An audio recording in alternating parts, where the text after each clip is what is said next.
For most of history, if the joint connecting your leg to your body wore out, that was simply the rest of your life, not a diagnosis.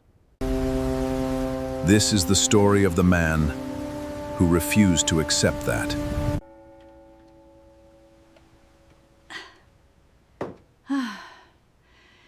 It hurts every morning. I've stopped telling myself that. Margaret Hollis was 54. Her hip had worn down to bone grinding on bone. In 1958, there was no operation that reliably fixed this. Only ones that tried and failed. The joint is worn through, Mrs. Hollis. We can fuse it straight so it stops hurting. Or leave it. Those are your two options. Fuse it, so I could never bend it again? Fuse stiff forever, or broken forever. One surgeon had already decided. 200 miles north. One surgeon had already decided that wasn't enough.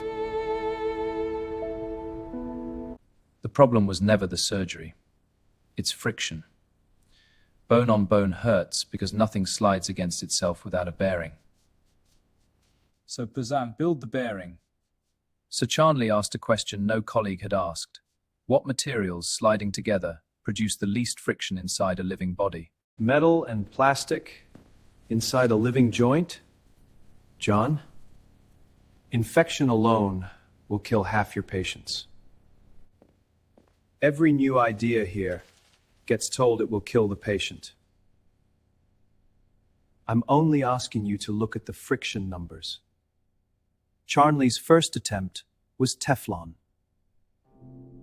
On the bench, it seemed perfect. Inside the body, the Teflon wore away within months, and the debris caused violent inflammation.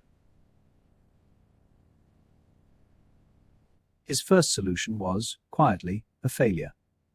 Not Teflon. Get me high-density polyethylene. If it survives an industrial bearing, it survives a hip. There it is.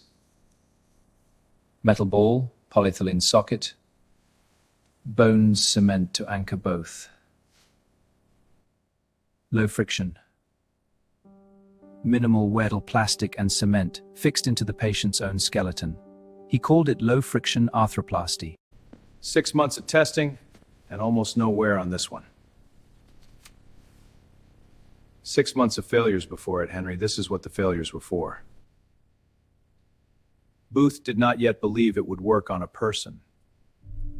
But for the first time, he stopped saying it wouldn't. In 1962, Charnley performed the first low-friction arthroplasty, a metal ball and plastic socket cemented into living bone. Steady. Seat the cup true, or the friction math means nothing. Today we call it the modern total hip replacement.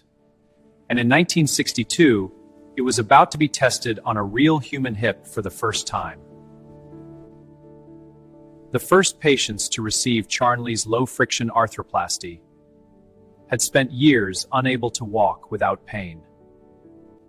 They had nothing left to lose by trying something new. What none of them knew yet was that they were about to become part of one of the most successful surgical inventions in medical history.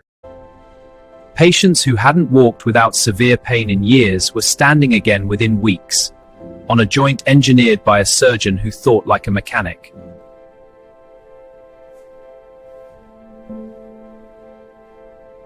I was wrong.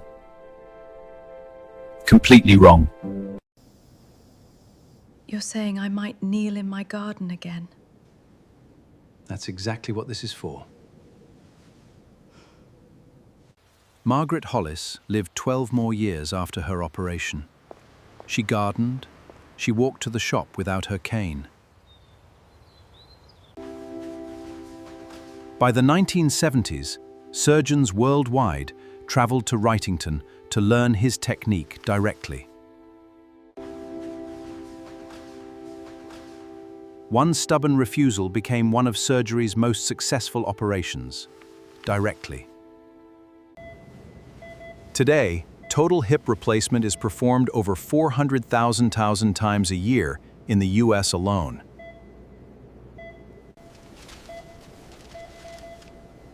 The materials changed. The core principle, a low-friction bearing, didn't. My grandmother had this same surgery in the 70s. She always said it gave her 12 years she wasn't supposed to have. Then I owe her doctor a thank you too. The 70s.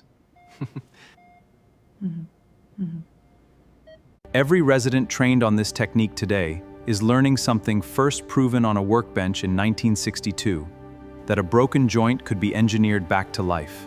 Margaret Hollis was not a case study. She was a woman who wanted to kneel in her own garden again. She just didn't know yet that the answer already existed. Sir John Charnley didn't set out to become famous.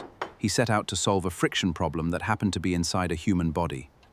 History remembers him for both. Right now, someone is walking without pain for the first time in years because of what began on a workbench in 1962.